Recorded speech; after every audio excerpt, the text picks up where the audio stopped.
We don't know the future. Yeah. In the short run, markets are a voting machine. In the long run, they're a weighing machine. It did fall in net income. It did fall because the CEO is leaving or whatever like that. It just makes me chuckle. PayPal reported last week there was a lot of volatility because their CEO announced that he's leaving at the end of the year. People take that as a bad sign. Guys, I'm of the belief, whenever I meet business people, the first thing I want to do, why are you laughing, Mo? Because you know what I'm going to say? Yeah. Business people will always brag to me about how important they are to their business. I'm the most important person in my business. Whenever they say that, I immediately say, because I know what they're doing. They're bragging. They're trying to sit there and say like how amazing they are. To which I say, if you're the most important part of your business, how do you have a business? I'll hear CEOs say, people who start businesses and run businesses, if I didn't exist, my business wouldn't exist. Well, then you don't have a business. You don't have a business. You have a job. That's it. Because how do you sell? If you came to me and said, Paul, buy my company. But if you're going to be so stupid to say that your business relies on you, if that's true, why would I ever want you around? Exactly. So whenever I see good, like CEOs, remember, look at this. Jack Welch left GE. And the stock plummeted. Everybody blames, Jeffrey Immelt and these new people. I don't think that was the case. I think Jack Welch just happened to be at GE during a booming economic time and stock market time. And they were actually terrible allocators of capital. Just look at it and say, we want the culture within the company to be a certain thing. So I always laugh whenever people sell off these companies because the CEO is leaving or whatever like that. It just makes me chuckle. Yeah. Now, PayPal continues to be down.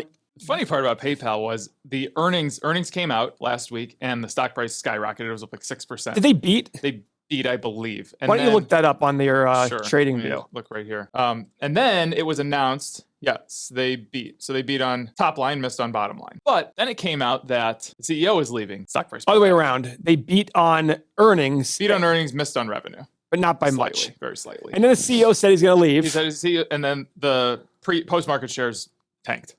What was the high that day? Can you look at that? Let's see. I can see the high. This is the day after earnings. This is the reaction day. The high was $82.85. The low was $78.60. All right, so it's right now in the middle. Yep. Guys, it's quite the swing. It is quite the swing. You might sit there and say it's only a few percentage points, but to me, I sit there and say, should these companies really be changing that much, like a few percentage points because of these little announcements? I mean, you'll literally go ahead. The last couple of years have diluted people.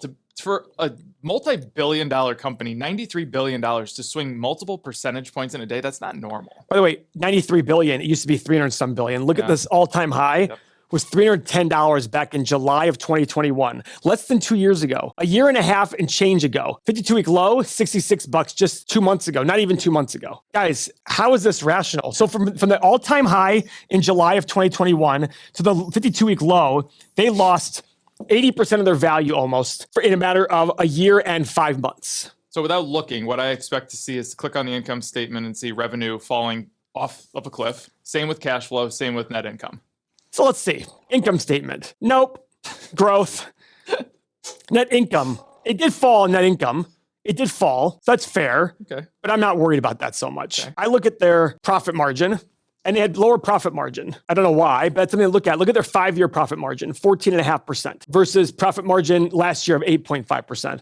Look at this gross margin. Every extra dollar they bring in revenue, half of it basically goes to the bottom line if they keep their overhead the same and their taxes the same. I mean, this is, guys, you look at a company like Tesla. Everybody's huge on Tesla. Look at their gross margin, 25%. It's half that. Now, it's harder to be in the Tesla business than is PayPal. Mm-hmm. Well, maybe not actually. PayPal's got it's funny. Mo and I disagreed on PayPal for a while. I said it has a great moat. Mo disagrees. And then I said, hey, Mo, when you want safety in a transaction, what do you go to? He goes, PayPal. Like, okay, that's the moat to me. The moat is I know that PayPal is going to take care of me if there's an issue. Mm-hmm. They have Venmo.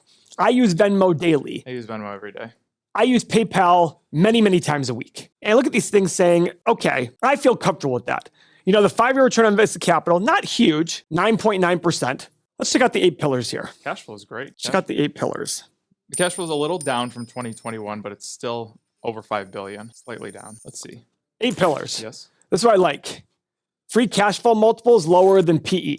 This means they're reporting more free cash flow than earnings. And we see that right here. Their 5-year average free cash flow is $4.5 billion, and their net income last year was 2.3. But their free cash flow last year was 5.7. So they reported over 2 times more free cash flow than net income. Great. Okay. Buying back a few shares, not a ton. And I'm glad they haven't been buying back a ton because the stock's been pretty pricey, it seems.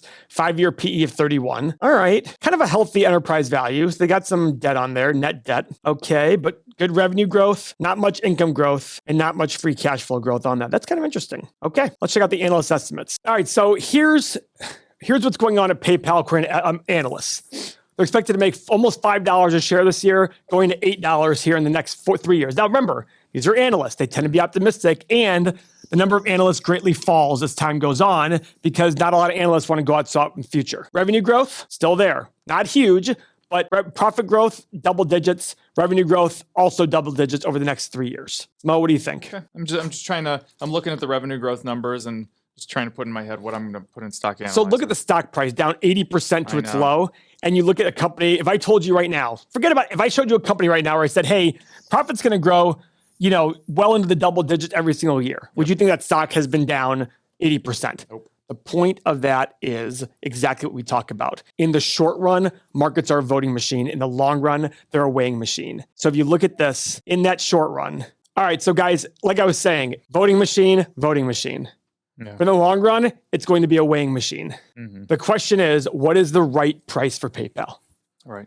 So that's why we use our stock analyzer tool. Used 1.3 million times last year by our users in our community. Now remember, guys, if you like what you've seen so far, we're running a special $7 for 7 days. It's a great way to be a successful investor. It's about decreasing your fear in the markets. The community here of like-minded investors will help you do that. So we're running a special just for this earnings season, $7 for 7 days. Check it out at everythingmoney.com.